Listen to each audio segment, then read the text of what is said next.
G'day there, Guardians. So in this video I just want to talk to you about some pretty complicated stuff, but it's relating to some stuff that came out in This Week at Bungie today.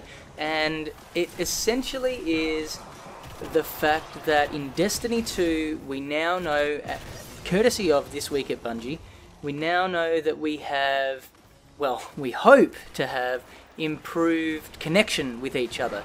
That is not to say that we don't already have these types of things, but the complicated system that we've got at the moment, if I go to the current connection system or network system that we've got in Destiny right now, we've all seen and experienced laggy raids, really laggy strikes, strange things on patrol, in story missions, and a lot of that is as a result of connecting to other people.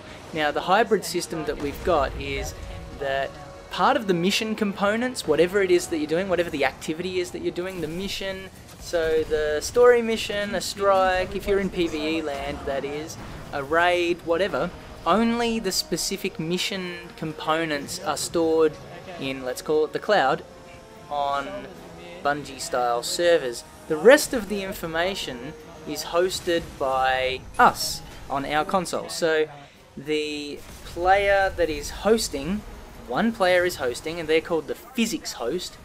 They connect to everyone else and also to this, what they call activity host, where the mission logic, all the mission stuff, all the mission stuff is stored, and we connect to that. And then here's the cool part: the host of that physics stuff, so us running around, the movement, where everything is, what you're doing, shooting, touching doors or opening this and that, chests, whatever, changes every 2 to 3 minutes. They say ballpark 160 seconds. So within 3 minutes, the owner of that hosting responsibility has changed to someone else in your fighting, which is pretty regular. And here's where we have issues with laggy raids, strikes and missions, is that if and when that changes, that could be, if you're in a public space, that could be some person that has just wandered through into the public space that you are also in, doing a mission or whatever.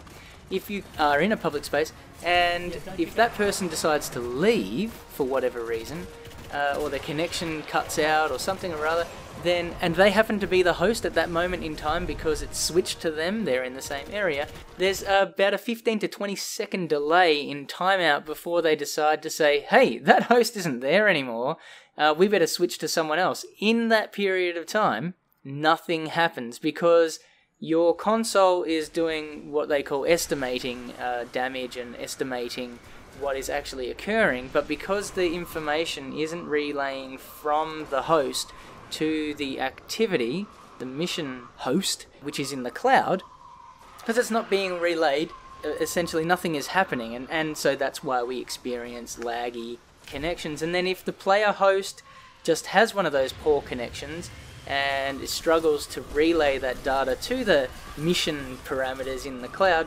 then we as fireteam members or people in the same area then have major issues connecting to that, and that's when we experience lag.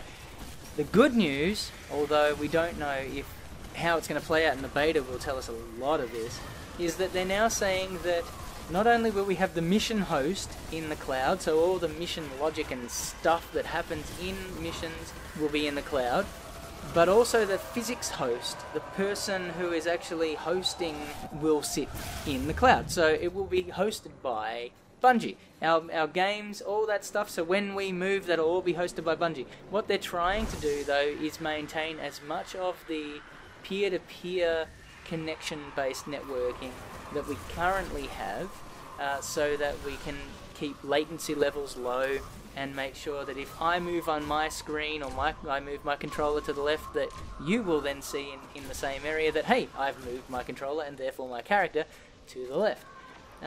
And we'll see that as close to real time as possible. So they're not spending a bucket load of money on dedicated servers because it's a massive, massive capital injection that they need to do that. But I am interested to know how they're going to hold on to the physics host capabilities in the cloud along with the mission host in the cloud.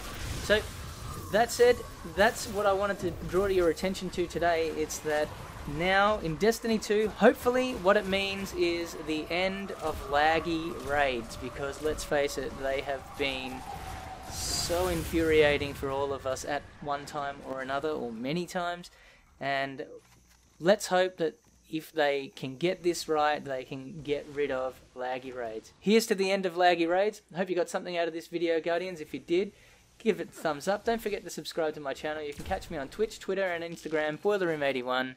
Thanks for watching, Guardians. I'll see you next time.